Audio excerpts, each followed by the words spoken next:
get up, get up, get up. Let's get ready for Marcus Maven. You're about midway to the midday with Marcus Maven. And you can call in, I lay back and just listen to Marcus Maven. So sit back and relax and watch Maven. Break it down like this. Woo! Broadcasting live from the OP Services Studio. Time for Middays with Marcus Maben on 93.9 The Ville. Now, here's Marcus Maben and Steve Rummage.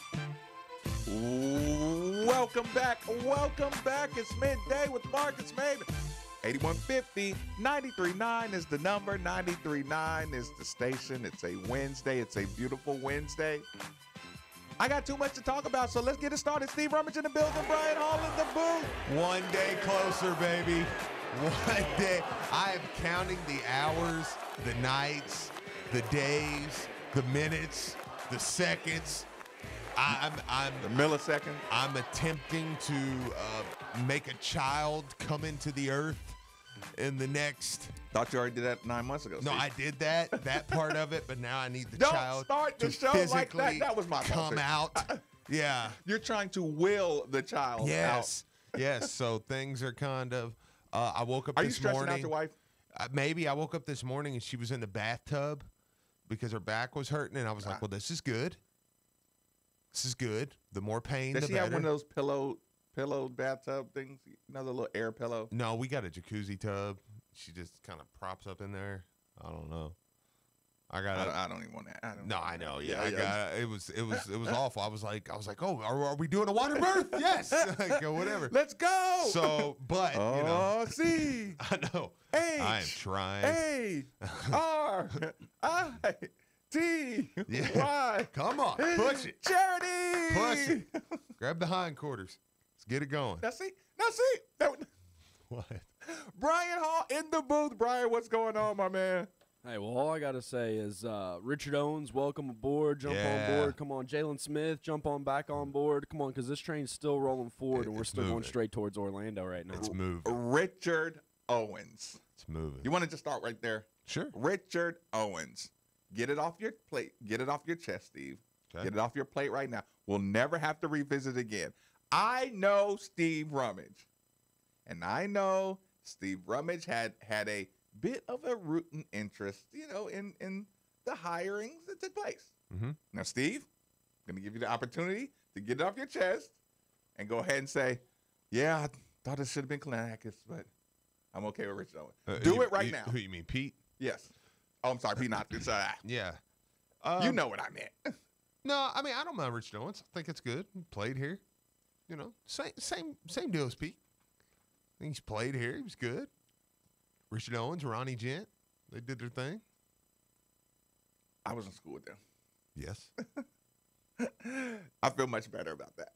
Yeah. Right? We We don't do ages, though. We don't do ages, but we were in the same Right. same window. So I'm definitely okay.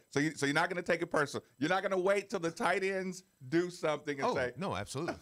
But as of right now, I think everything you looks good. should have had Pete. Yeah. I think everything looks good now. So we'll see. I think it's good, man. Get him in there. I mean, we don't even know yet what's going to happen with Kalanickis. So we're kind of still waiting on that. But that is still a fair point. yeah, I think Richard Owens would be good, man. And Richard Owens, former player, I think he can add a little extra fire right before a couple weeks before Alabama. Right. Maybe a good thing. Right. He's from an era of garnering respect. Yeah. He's from a CUSA era where you say we're still the hunter. Yep, that's true. And for people that don't know, I'll just go kind of to gocards.com to give you a little bit of Richard Owens' bio. Where should I start at? Former tight end, came to Louisville after 3 seasons as a member of the South Alabama football coaching staff in 2 years, here's where I wanted to make this point, guiding the Jaguars' offensive line, and second year working as co-offensive coordinator. You got a problem with that? No. Would No. anybody have a problem with that? Absolutely not. A offensive line Jaguar coach, I don't mind if my tight ends know how to block. Right. I don't mind if blocking technique goes in with my tight ends. I don't mind, that part, and learning your offense under Bobby. It's just a win-win. Yes, so, I agree. So, like I say, a guy who's been a co-offensive coordinator means he's actually worked hand in hand with what the coaches are looking for. Yes. I mean, listen, if you got that guy just sitting there waiting to fill in, it almost makes this a non-story. No, it absolutely does. It absolutely does. I agree. What? You see it? What's it say? Who would win a fight between Steve and Dabo Sweeney? Beat the crap out of Dabo Sweeney. Why would somebody ask that question is the question. Texter says, who wins a fight between Steve and Dabo Sweeney? I would beat up Dabo Sweeney without question. I want to know why somebody wants to know No, that. I'm kind of curious that too. But that's a good question. We could. I mean, look, I'm not saying I can beat everybody up, but I could beat up Dabo Sweeney. We are made for the Ville. YouTube is airing live. That thing has gotten a lot more consistent. It's good, man. So sounds good. Looks good. We just hit 100 subscribers. Hey! Listen, I know that sounds a little weak right now, but people, listen. We're moving. We just got consistency to the end of last week. So, people, we are made for the Ville. You go to your YouTube channel and you click it. You can get the notifications on. You can get the notifications off. We like the subscribers. We like to, the brand moves up fast. Yes, it does. I mean, you remember when this show was only had 100 listeners? Steve, my show never had 100 listeners. Then you had my me. God. It was never the reason there is still a show, Steve, is because it never had 100 listeners. Hey, listen, there's a guy on Twitter that's been doing these little polls and stuff, and he's been doing. Give him at least give him a shout out, Steve. My God. I know. I was going to. Let me look it up. Red Dude. I don't think it's Red Dude. I don't think so either. Bird Brained 2. That's not his damn name. Yes, it is. Okay, that's fine. Yes, it is. Okay, fair enough. So here's the deal. He's been doing this thing, and he took radio hosts from all over the city, and he's been doing a tournament. Are you right? going to do that, Steve? And the top 2 have been advancing, right? So I'm just gonna read the whole tournament then. Oh, what? There's got to be a reason that Steve Ryman is reading this. Look, there's other people on here, okay? But point is, me and you made the finals. It's been a Twitter poll. Yeah? Yeah, we made the finals. Yeah? So we're doing good.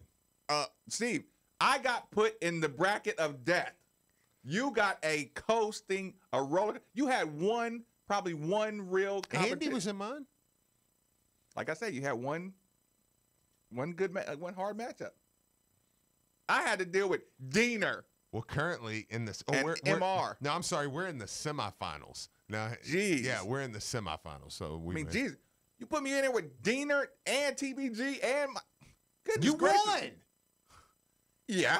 I mean, what do you want? Like, you dominated. That's not the point. Are you Steve. kidding me? That's not the point. You won like massive. It wasn't even close. It took too much energy out of me. Now I can't advance in the next stages because they took too much out of me in the first round. Producer bracket. When are you going to do it, Brian? Are you scared to be judged? Brian Hall, are you scared to be judged in comparison with the other? For the ship. I want that championship. I think Brian would win. Rings in here, all right? Brian would win a producer's. I think Brian. I think so too. I think so too. No, citywide, because I think we do a good. I think we do a good job of letting Brian be great. Other people just yell at their producers. Thanks, all bros, day long. I appreciate it. Sir. No, I know you do. I know I do. Don't joke around. I know you do. I know you. Everybody in public says, "Man, y'all have a good time with Brian, man." You should hear how some of these other producers get treated on their show, Brian. Goodness gracious. I have a good time in here. No doubt about it. what? I love coming into work. We started off the show a little too serious, Steve. I want to kind of recycle, restart on the show. Okay. We had a conversation. You were lit up. You were lit up with a conversation we had, and I want you to have it on air. Now, you said, now this is kind of a total reset of the show. I kind of brought in the show a little harsh, going straight to a tight end coach's replacement. No, it's fine because we're going to get to everything that was said yesterday at some point. You're a Ballers loyalist. Oh, yes. HBO, baby. You come in and you tell me, Marcus, there's something going down on Ballers that I think is kind of interesting. Yes. I thought it was interesting. I wanted to tell you to stop talking, but I could tell by the way you were talking that it wasn't going to help to say, Steve, stop talking. Right. Rehash what you said to me. They are really Most people are familiar with the if show you haven't Ballers, watched Ballers, The Rock and possibly our next president which is an important point. Yes, it absolutely is he's an agent in the show. There's different people in the show. Got a lot of big name actors and stuff. It's good. Make cameos. It's focused and actual players. Like they were talking to Aaron Darnold the other day. They tried to do that, but ESPN shut that down about 10 years ago when they tried to do the league kind of show. Yeah. But Ballers gets to. Yeah, it was a little too racy. And Ballers has, but I think Ballers has a contract where they use the actual teams and everything. So this year, though, they're kind of now they're still dealing with football, but they're also branching out in some other things. You got like extreme sports and stuff. But one thing they're doing is he has been approached by the mother of a top college quarterback. The Rock, who is the center of the show. Yeah, he's obviously the main part. Now he's an agent. He's he runs an agency, everything. And it was just a cord. You didn't spill anything. But no, I did spill some. But oh, did you? Just a drop. But oh, okay. It's fine. Oh, we're good. Disaster averted. And she comes to talk to him, and I'm paraphrasing, but he basically is telling her, look, the NCAA is going to try to exploit your kid. They're going to try to make as much money off that. Schools are going to tell your kid they will define his career. He said, when in reality, your kid's so good, it don't matter where your kid goes, he'll define the school. And that's just in the previews. That was show. just their first little conversation. Right. The whole season, I mean, there's more. There's going to be a story. Yeah. But that's where the representation starts. That's where this is why I take this media thing so serious, right? Because you're setting the narratives for what people who are not day-to-day sports people believe, right? Middle earth of the sports world, not the crazies, the 30% of sports world that's just in it every day. Yeah. Then that middle, 35% that are just like, oh yeah, he knew and this guy knew and they're all cheating and everybody, just guy who wants to believe everything. Oh, everybody goes to campus and they get a bag of money and they get women and like that's baller, show guy too. You know what I'm saying? Like we know where to separate. And I consider us high 30s. You know what I'm saying? Sure. Really extreme 30s. But that middle earth of 30, they really are taking this as face value true. Absolutely.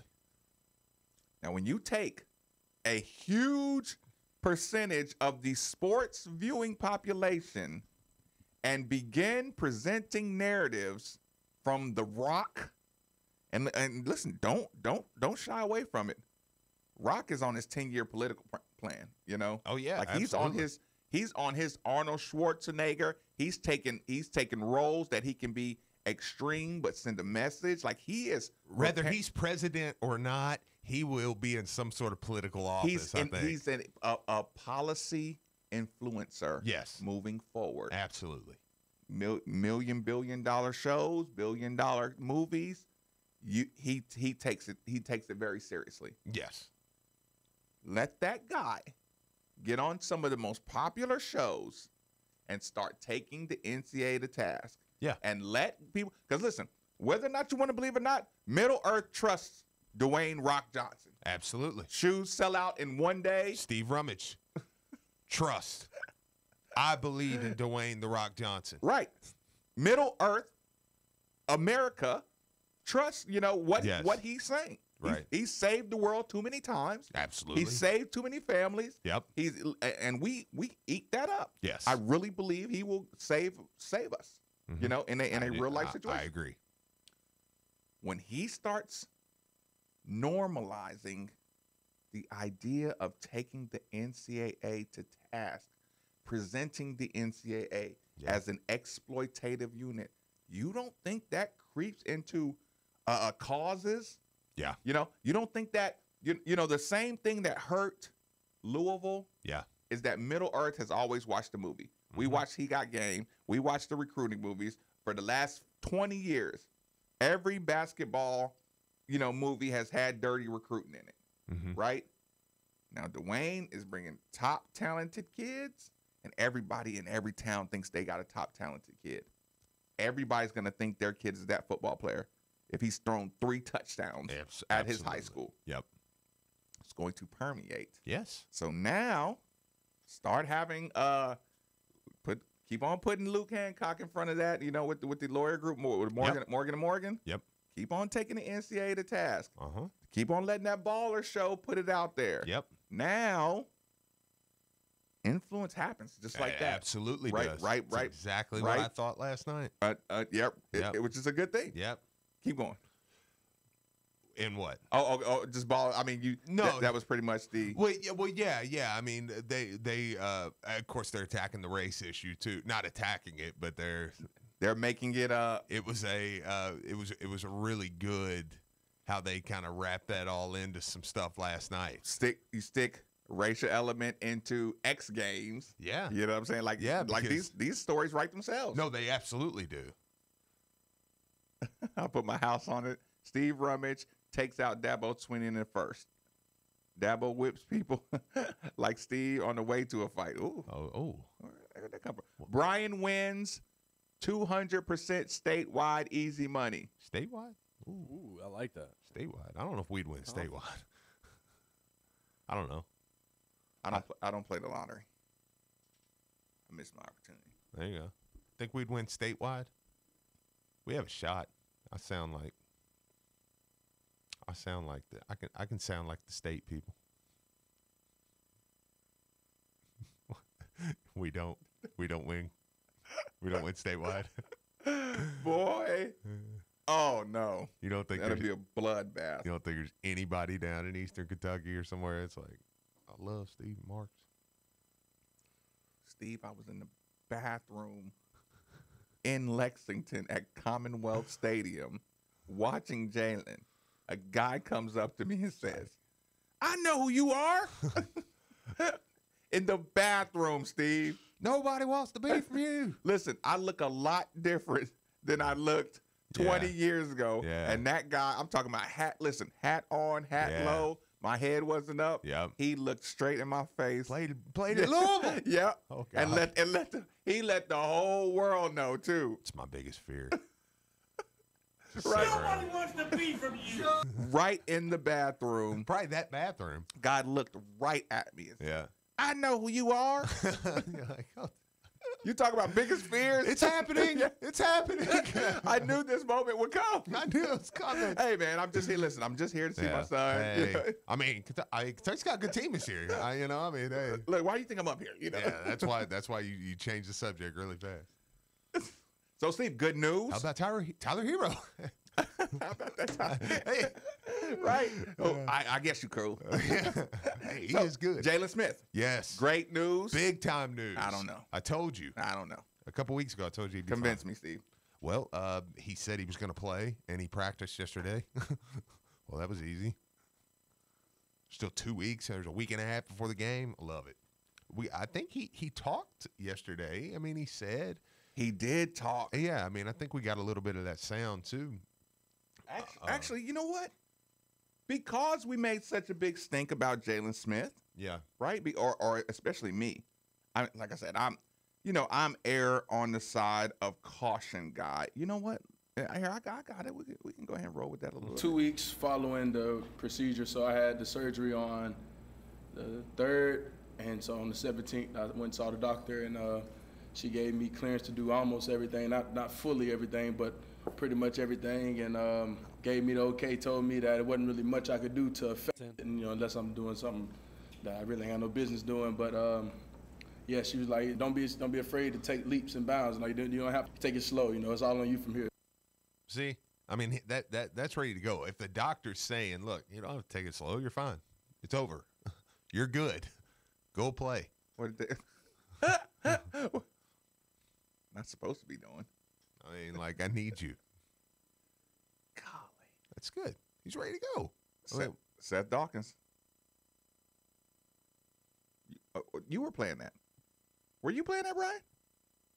Or was I playing last time? No, you can play it. What's happening? I played it last time. He played it. Brian played it. See, wait. You play it now. Gotcha. Marcus thought he played it. Do you want me to play it? Yes, for the love of God, would you play the sound? Yeah, go ahead. I might play it over the top of yours. We seen something on ESPN Bleacher Report. They got us at number, I think, 11 or something preseason. So we found that disrespectful. So yeah, that motivated us for sure to go hard during camping. Like I said, it's going to motivate us through the rest for the whole year. That's what I'm saying. I mean, is he overplaying the disrespect card? No, I mean, not to a player. Not to a player that 11th, because you think. I think immediately people hear like, oh my gosh, well with this team, I mean, my God, if they're ranking them 11, that should be great. No, not to this receiving core. No, they say no. We watch each other play. We watch guys like Marcus Riley, who now is a true freshman, who everybody's talking about is going to play a lot. Tutu Atwell is going to start as a freshman.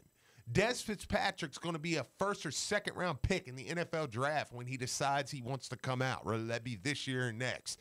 Jalen Smith's going to be a top 3 round pick. Seth Dawkins is going to play on Sundays. They're going, no, we are a top 2 or 3 receiving core in America. That's why your receivers are looking at Alabama going, we'll bust them. We'll bust whatever team you put ahead of me. We watch each other in practice. We're awesome.